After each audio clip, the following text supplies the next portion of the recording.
Federal agencies are diligently working to meet zero trust cybersecurity objectives by the end of the government's fiscal year, this September 30th.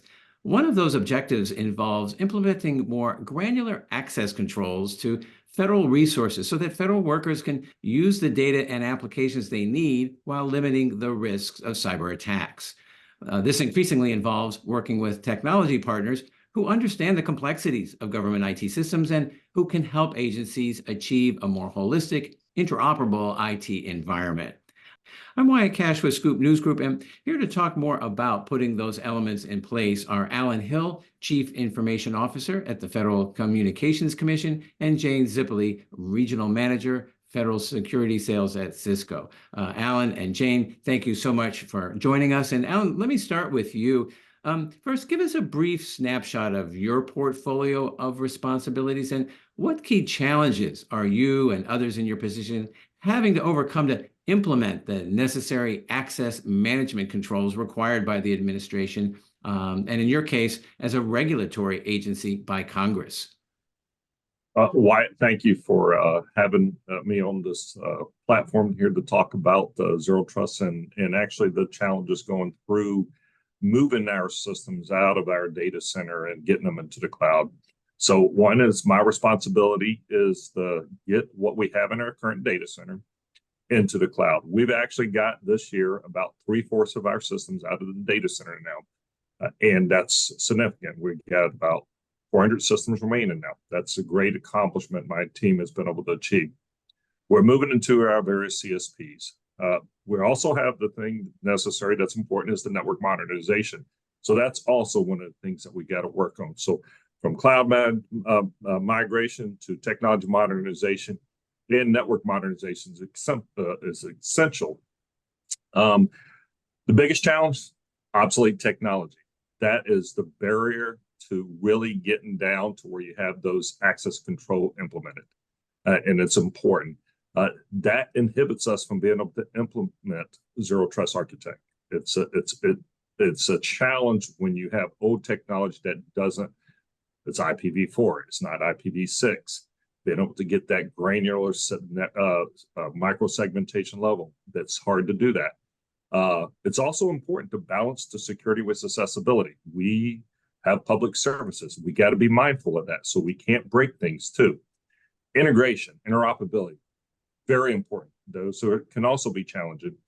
And more important, making sure the data is protected. It's available across all the environments in the multi-cloud environment.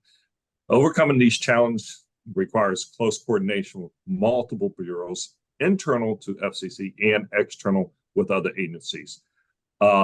Substantial planning and investments necessary. Training our staff. It also demands a very proactive approach to security and a commitment to ongoing evaluation and adoption of security practices to meet these emergent threats and regulatory requirements. Well, it sounds like you've really accomplished quite a bit. Alan, talk to me just a little bit further about, so how has working with industry partners who also understand the technical and compliance requirements of zero trust in government, how's that made a difference in hitting some of the administration's milestones? That's extremely important. As you know, federal agencies are resource constrained.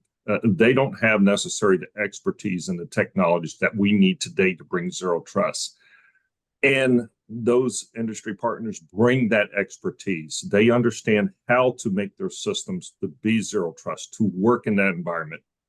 There's also the aspect of them going through and making those investments to go through the FedRAMP certification process. That also is extremely important. By being FedRAMP certified, we know that they've taken the necessary step that in government ourselves, if we go through the entire process, that's a heavy burden.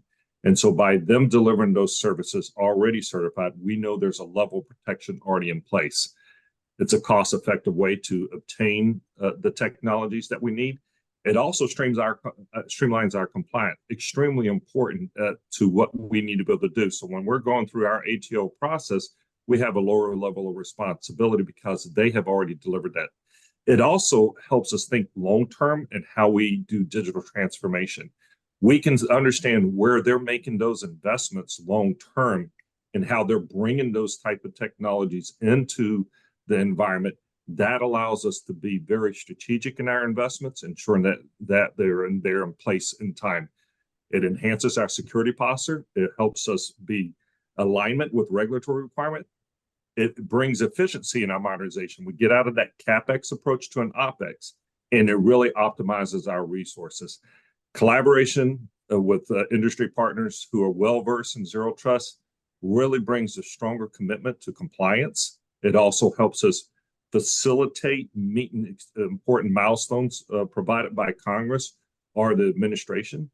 And it helps us secure things and bring the kind of customer experience that our citizens deserve. Those are some great points. Jane, I'd like to hear from you now. What new or emerging technology capabilities are helping agencies to fast track their access management modernization initiatives and their ability to manage security more holistically? Right. First, you have to let me say thank you so much, Alan, for joining the panel. It's a pleasure to be on with you with someone with such a holistic approach to securing his agency. What we're looking for agencies to do is take advantage of technologies that are in the cloud, and especially technologies that have AI-enabled management. You want tools that will simplify management and also help accelerate deployments. Because one of the things you don't want is to have, and we see this all the time in government, OSs that are really outdated and buggy because you simply don't have the staff to go out and update everything. So by putting that in the cloud, you remove that responsibility from the people in the agencies and help them be more efficient. Also, you have situations where people don't use applications on a daily basis, and they'll forget, oh, I need to make this policy change. Where in the application does it exist? If it's AI enabled, they'll be able to simply state or type in what they want to do, and the system can come back and tell them how to do it or actually do it for them and have them verify before it actually implements the change. And then, Alan, back to you. So how has modernizing on a government authorized cloud platform improved the ability to better protect government resources and also federal employees? That's a great question. I say one of the most important things is to have real-time telemetry, being able to see actually what's going on, understand the east-west movements that can potentially happen and be able to recognize it and respond so that the perpetrators, whoever is trying to take actions, or inadvertently actions can be happening. So that ability to recognize east-west movements, the ability to recognize actions, efficient attack, very important. The technology updates, we've got to move at the speed of technology and updating our technology. And if we wait for the long procurement cycle, budget cycles, and things like that, we cannot stay up. So it's very important to get out of the CapEx approach into an OpEx approach. Obtaining those cloud services, they're updating those technologies real time for us, making sure we're staying up to date. It's also scalability and flexibility. I mean, COVID has taught us the importance of being able to be scalable and flexible. And so it's changed the dynamics of how we address things. We're able to deliver to those services no matter where you're at, whether you're on the mobile app or whether you're sitting behind a computer in the office. It's also important from consistent delivery is having better strategic resource allocation. We have a steady state, not ups and downs in our budget cycle that we have to be concerned with. So by being able to have subscription type services helps us to do that. It enhances our collaborations and resilience. It helps us make us to be able to work better and more fluent.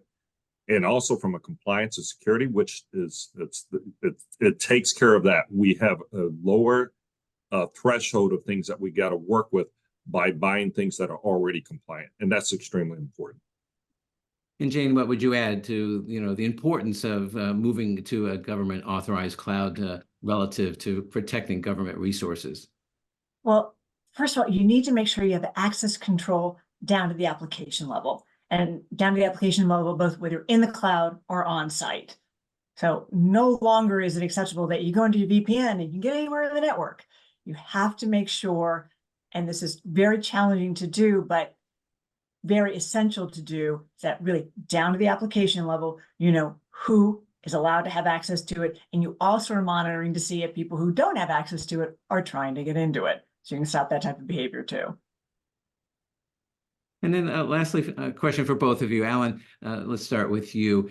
Given all that CIOs like yourself, have on their plate today, and today's ever-changing threat landscape, what recommendations or other lessons would you offer to help agencies take greater advantage of modern access management technology?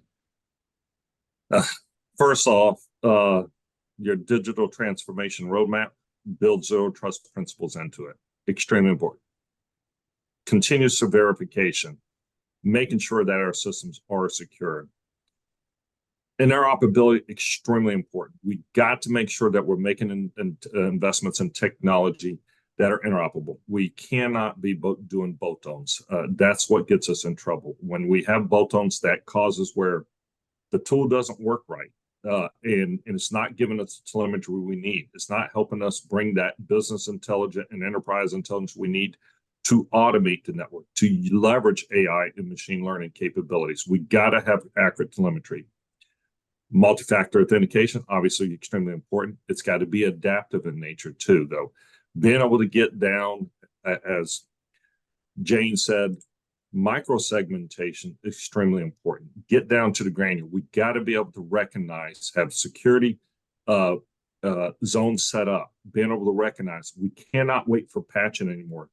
The bad guys are trying to get in even before the patches get out. That network telemetry and be able to recognize bad behavior, stop before it happens. Training, extremely important. That is probably the utmost. We need to build a security-minded workforce, that everything we do does not matter who you are in the organization, whether you're a government or a contractor, you need to be security-minded in everything you do. Continuous assessment and adaptation, making sure we're evolving our ways of what we look at things and making sure that we're continue to sophisticate our compliance requirements for those that, because the new threats are coming out. And most important, that fostering the culture of security by having that top-down approach, also important. Having the executive leadership ensure that the work staff are understanding how important security is and how we use our networks today. And Jane, your closing thoughts on this subject? Well, to add on to what Alan was talking about, one, I think, really important solution everyone needs to have right now is a multi-cloud defense type of solution. Because you're most likely not going to have just one cloud. You're going to have AWS, Azure, Google, private clouds. So you need to make sure that you have a centralized place to maintain those policies so that you understand where your users are going, what they have access to, granular control, but also you want to make it a not onerous process for the actual user. So if they log in once and then the multi-cloud defense goes, okay, you're allowed to go here and here and don't have to re-authenticate unless you relocate. Because once again, you need to understand where people are actually located. Am I in my office? Am I at the Starbucks? Where people are doing that. And one thing we have seen happen over and over again, and Alan, this gets back to training, which is so important. You can have the best security systems in place, but if somebody social engineers a password out of somebody, you can still wind up with problems. Which is why it's really important to have training, but to also have systems that are monitoring behavior. So if somebody suddenly starts doing anomalous behavior, you might figure out that that's not them. It's absolutely essential that we train our staff, because we've seen this happen more than once, that through social engineering, someone gives up their username and password. So we have to make sure that the training is really comprehensive so we don't have that happen. And we also have to have systems in place that are monitoring what people are doing. So if somebody does get their username and password through social engineering, we'll recognize that there's anomalous behavior. And it's got to be a combination of all of those elements that are really going to help protect and secure our networks. Absolutely. Well, Alan Hill and Jane Zipoli, thank you so much for sharing both your insights and perspectives on really the importance of moving forward quickly to modernized access management platforms and to protect the government data and also employees doing the government's work. So thank you both very much for joining us today. Thank you very much for having us.